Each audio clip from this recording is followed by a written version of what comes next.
Welcome to world views. मैं जसबी। भारत संयुक्त राष्ट्र के शांति सैनिकों को कोविड-19 वैक्सीन की 2 लाख डोज गिफ्ट करेगा और ये घोषणा की गई है भारत के विदेश मंत्री एस जयशंकर के द्वारा। और यहाँ पर आप न्यूज़ 18 का आर्टिकल भी देख पा रहे हो कि India announce gift of 2 lakh कोविड-19 vaccine doses for UN peace keepers.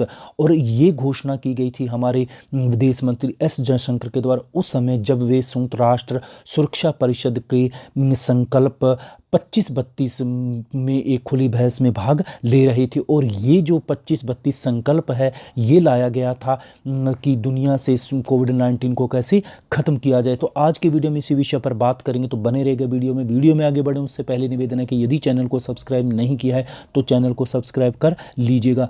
अब यदि हम बात करें कि एस जयशंकर के द्वारा ये जो संयुक्त राष्ट्र कोविड-19 उन्मूलन संकल्प 25-32 के कार्यक्रम में हिस्सा लिया गया था, तो इसमें उन्होंने सबसे पहले ये कहा कि आज विश्व समुदाय को टीका राष्ट्रवाद को छोड़कर अंतर्राष्ट्रवाद की तरफ बढ़ना चाहिए और विश्व में कोविड-19 को ख़त्म करने के लिए एकजुट कर काम करना चाहिए।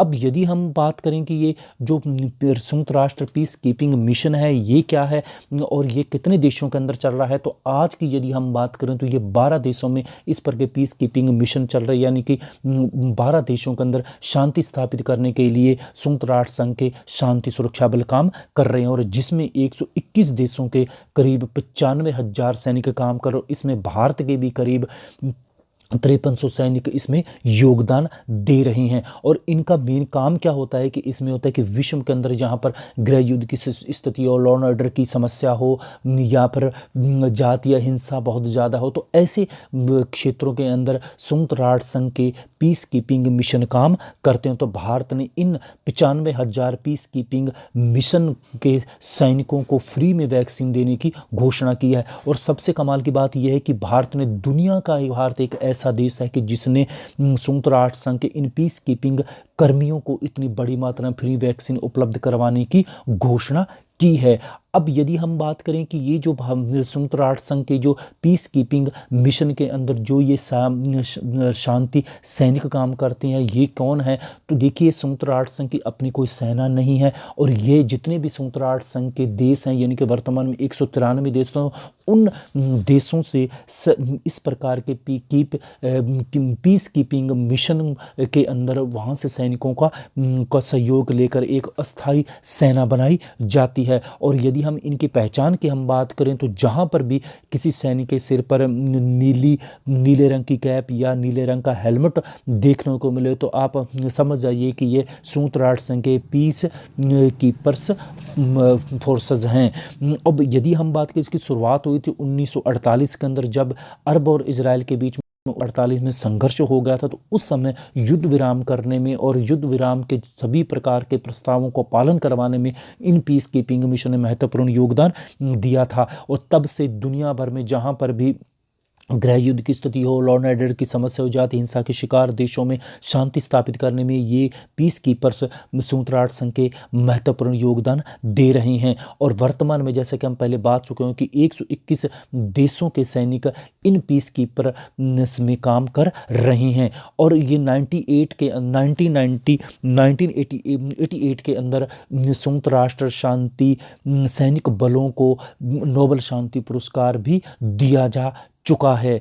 अब यदि हम भारत की हम बात करें तो देखिए ये इस प्रकार के जो ये प्रस्ताव दिया गया इसमें भारत को क्या फ़ायदा होगा, भारत के लिए क्या महत्व होता है। देखिए भारत ने जिस प्रकार से कोविड-19 के दौरान बढ़ चढ़कर सभी देशों की मदद किया, तो इससे न केवल भारत की एक छवि एक उभरी है या सॉफ्ट पावर के रूप में भारत की पहचान बनी है, बल्कि इस प्रकार की घोषणा से अब भारत का दुनिया में कद बढ़ेगा। यूएनओ में स्थायी सीट के लिए भारत की दावेदारी और मजबूत होगी। और जैसे कि हम अभी बात कर चुके भारत की जो एक सॉफ्ट इमेज है इसमें न केवल इजाफा होगा बल्कि भारत आज इस सॉफ्ट इमेज के क्षेत्र में भारत दुनिया भर के विभिन्न मंचों पर इसको यूज भी कर रहा है। और संयुक्त राष्ट्र संघ के मंच से भी भारत आज सॉफ्ट इमेज के रूप में जैसे विश्व योगा डे मना रहा है, विश्व अहिंसा दिवस दिवस जैसे एक बड़े बड़े कार्यक्रमों को भी लॉन्च कर चुका है। और आप जानते हैं कि 2 अक्टूबर महात्मा गांधी का जन्मदिन आता है, तो इस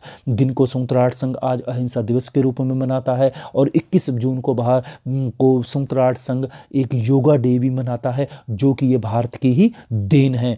अब भारत जब जब यूएन में स्थायी सदस्यता की दावेदारी करेगा, तो भारत इस प्रकार के कार्यक्रमों को वहाँ पर मंच पर अवश्य जाहिर करेगा कि हम संयुक्त राष्ट्र संघ के पीस कीपिंग में न केवल बढ़ चढ़ कर योगदान दे रहे हैं, बल्कि जहाँ जहाँ पर भी इस कोविड-19 की समस्या से स्थितियाँ उपजी है, उसमें भारत ने बढ़ चढ़ कर योगदान दिया है।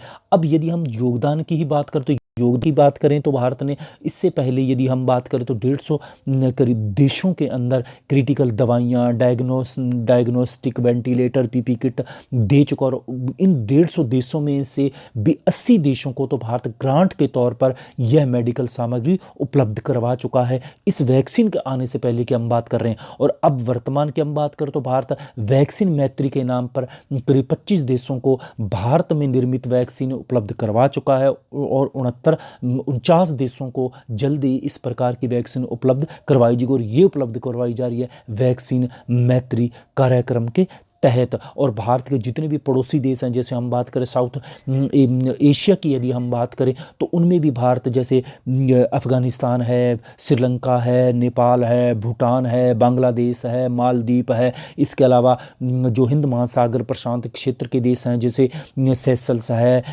आपका मॉरिशस है, इन देशों को भी भारत फ्री में वैक्सीन भेज चुका है। और अब यदि हम बात करें कि भारत के अंदर की हम बात करें, तो भारत ने दुनिया का एक बहुत बड़े अभियान चला रखा वैक्सीनेशन का। वो अब तक भारत करीब 7 बिलियन लोगों को इस प्रकार की फ्री बस अपने यहाँ के लोगों को, यानी कि 7 बिलियन लोगों को वैक्सीनेशन कर चुका है। और आने वाले 6 महीने के अंदर अंदर 300 मिलियन हेल्थ वर्कर्स और स्वयंसेवकों को वैक्सीन उपलब्ध करवाने का लक्ष्य रखा हुआ है। तो ये था हमारा आज का वीडियो। वीडियो पसंद है लाइक कीजिएगा, शेयर कीजिए। चैनल सब्सक्राइब नहीं किया तो चैनल को सब्सक्राइब कर लीजिए। मिलता हूँ इसी प्रकार के और वीडियो के साथ। वीडियो सुनने के लिए आपका बहुत बहुत धन्यवाद।